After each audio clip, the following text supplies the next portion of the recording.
demonize the ship, but there are some people who think that this is what the reason why they opened fire on that boat and not other boats. However, it's not entirely true. One of the other ships, the Greek ship, the captain of the Greek ship was shot in the leg with live ammunition as Israeli soldiers came into the bridge, and he refused to step away from the steering, the wheel. He was shot in the leg as a way to get him out of the bridge.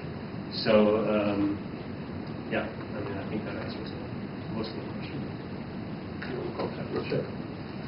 Hi, I'm Donna from Rebuilding Line. Hey. So our group is the only American group that had cargo on the ships, like ours was on the Irish ship that we were supporting. I just wondered if you could speak to another objective of the flotilla in the long term, which is to allow trade out of Gaza. I mean, while this is definitely an objective in the broad sense, it's also something we're learning that's really not necessarily something that we as activists can do. And this has to do with the fact that to deal in export-import kind of activities, you have to have various registration, and this involves licensing from any port that you're going to bring material to. So I'm not necessarily sure if this is something that we're going to get into. It would be nice, but if we can contract, get open a sea lane, then if it's open, there's no reason that anybody, any company, couldn't come and then start doing export-import with Gaza. Certainly Palestinians in Gaza produce strawberries, they produce other fruits, they produce flowers. There's other material that could be produced in Gaza that could be exported, but that involves having to have various EU inspections, EU licensing. The producers themselves have to be registered, so it's a whole. I think, as I kind of alluded to at the beginning, dealing with ships is not an activist endeavor. Export-import is definitely not an activist endeavor. And I would strongly, if we can open a sea lane by virtue of doing this, then I think we'll go to try to work to encourage those who do export-import business to do it. And then there should be no impediment to them doing so.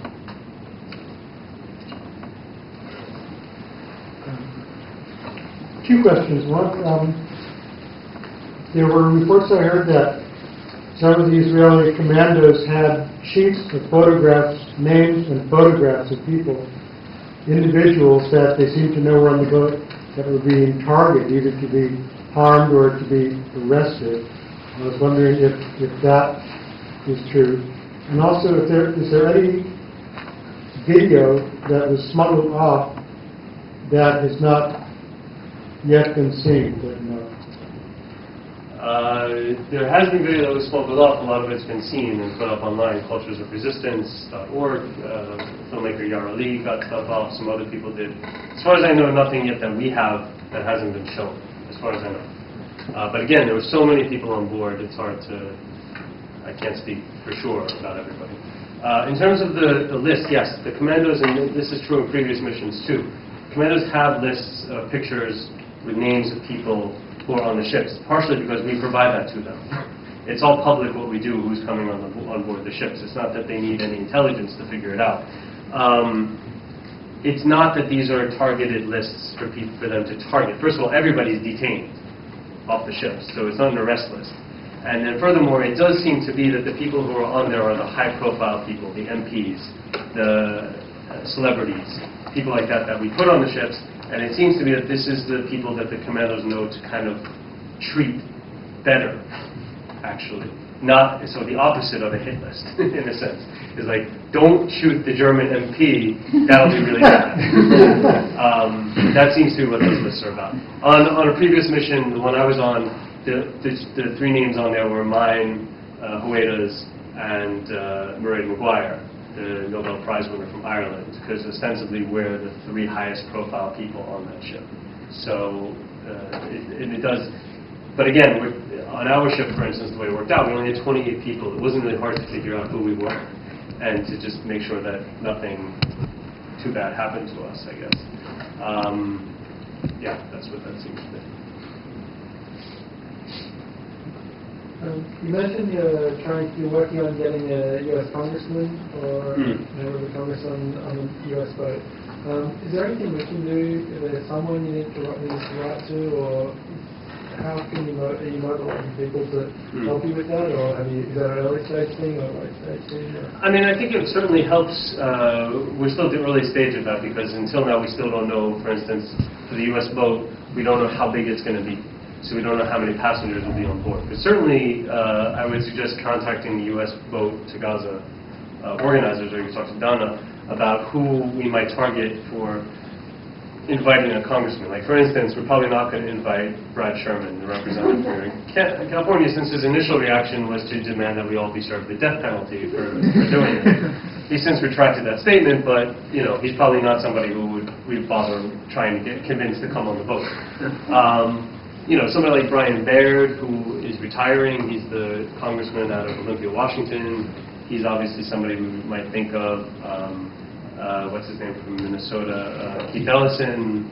I'm just throwing out names here. I'm not saying that these are likely candidates, but that might be a possibility. Obviously, Dennis Kucinich, everybody's favorite, progressive. So there are options. I mean, John Kerry's been to Gaza. There's no reason he can't come on a boat. Right? Apparently, he has a nice boat that he doesn't pay taxes on. Maybe he'll donate it. I was going to ask two questions. First is, have you faced any resistance here in the U.S. in terms of with paperwork and stuff like that with the U.S. vote? Anything from any kind of pressures that as a face? And I guess the second part of the question is, to what extent is the sea approach being coordinated? Because I know that Code Pink and different groups organize marches to Gaza and have organized different. Is there any kind of coordination about maybe doing a joint sea land kind of thing, or is that? Well, we're definitely not at the point of doing it. At this point, the only continued effort to do land-based efforts are Viva Palestina, which is George Galloway's effort. And we have not tried to coordinate with him, mainly because there's one real besides strategic reasons, which is a different discussion, but one of the main concerns we have is we work, Free Gaza and our partners work directly with Palestinian civil society. We work with Palestinian NGOs, we work with the hospitals, and we work with the UN. These are the partners that we identify and work with on the ground to deliver our materials to. Why? Because one reason is because we are a global civil society effort, and we want to work directly with Palestinian civil society. That's first. Secondly, we are completely agnostic as far as any of the political factions among the Palestinians. So we don't work with any one of them, and we don't want to work with any one of them.